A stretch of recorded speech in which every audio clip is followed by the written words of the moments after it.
आपको सीधे बेगूसराय लिए चलते हैं, जहां पर प्रियंका गांधी वाड्रा क्या कुछ बोल रही हैं, आपको सुनवाते हैं। मेरी प्यारी बहनें, मेरे भाई, आप सबका स्वागत है। यहाँ मंच पर आसीन जितने भी कांग्रेस के नेता, महागठबंधन के नेता, श्री कृष्णा अलवेरू जी, श्री अभय सर्जन जी, श्री शिव प्रकाश गरीबदास जी जो चुनाव लड़ रहे हैं, श्री उदय भानु जी और बाकी जितने भी नेता बैठे हैं, उन सबका भी बहुत बहुत स्वागत। आज बारिश आ रही थी, इसीलिए ये हेलीकॉप्टर नहीं आया, लेकिन मैं आपको बताऊं कि मैं सड़क से आई हूं और मेरा दिल बहुत खुश हुआ।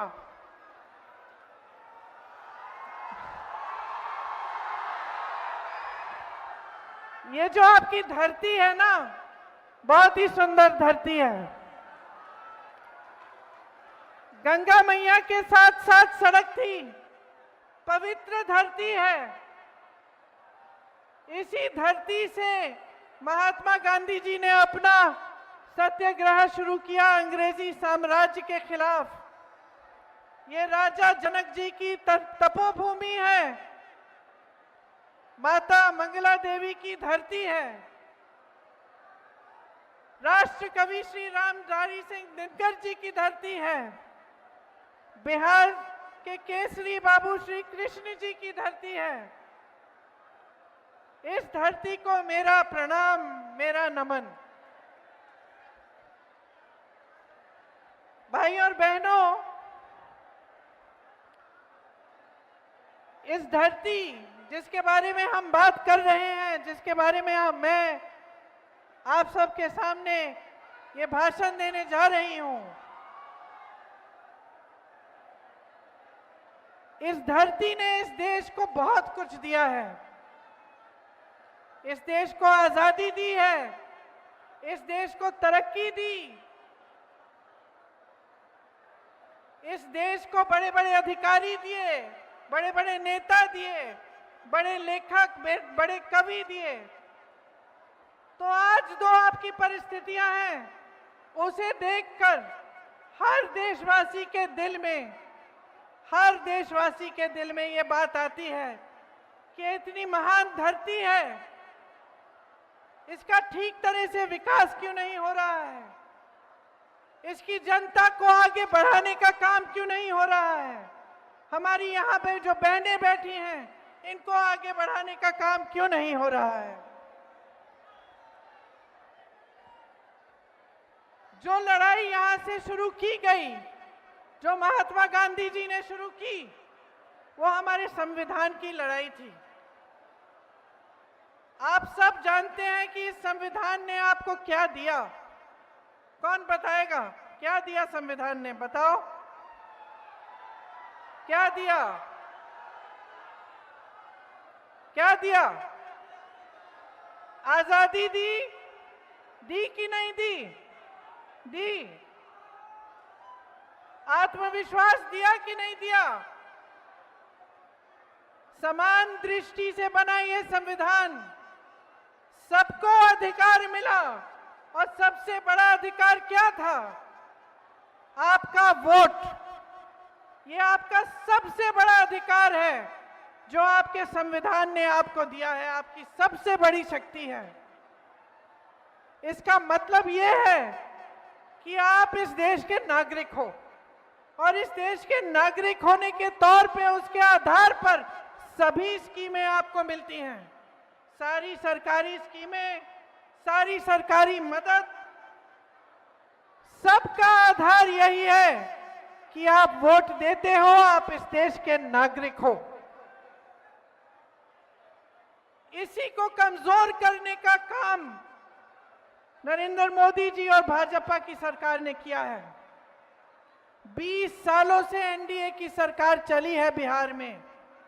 आपके अधिकार मजबूत नहीं बने, कमजोर बने। आपको समानता की दृष्टि से नहीं देखा गया, आपका वोट खतरे में डाला गया।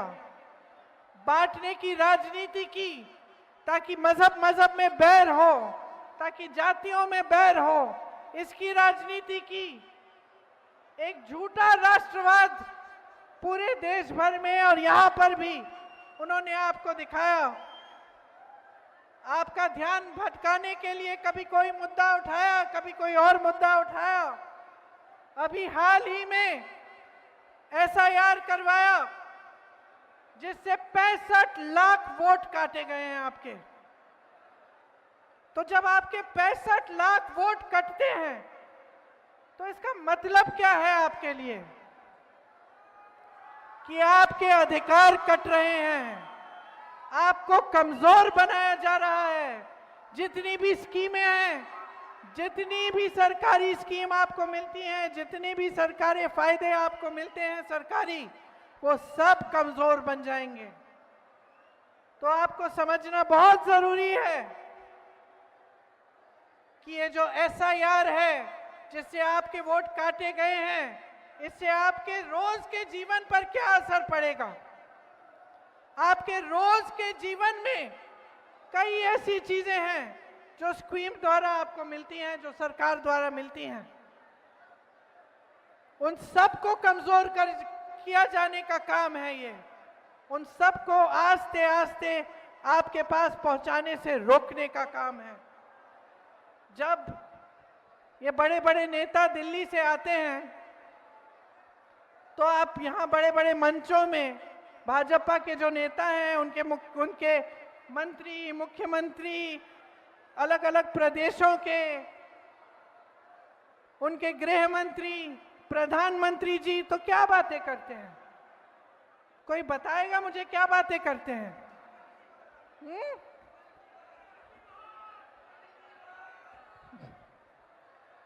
नेहरू जी की बात करते हैं, पुरानी बातें करते हैं। और आपने एक चीज देखी है, आपने देखी है, वो या तो 20 साल आगे की बातें करेंगे, भविष्य की लंबी बात कि भाई 2050 में हम ऐसा ऐसा करेंगे, या फिर वो अतीत की बातें करते हैं कि जवाहरलाल नेहरू ने ये बिगाड़ दिया, इंदिरा गांधी ने वो बिगाड़ दिया, ये बातें करते हैं। कभी आपके वर्तमान की बात करते हैं, आपके आज की बात करते हैं कि आप पे क्या गुजर रहा है।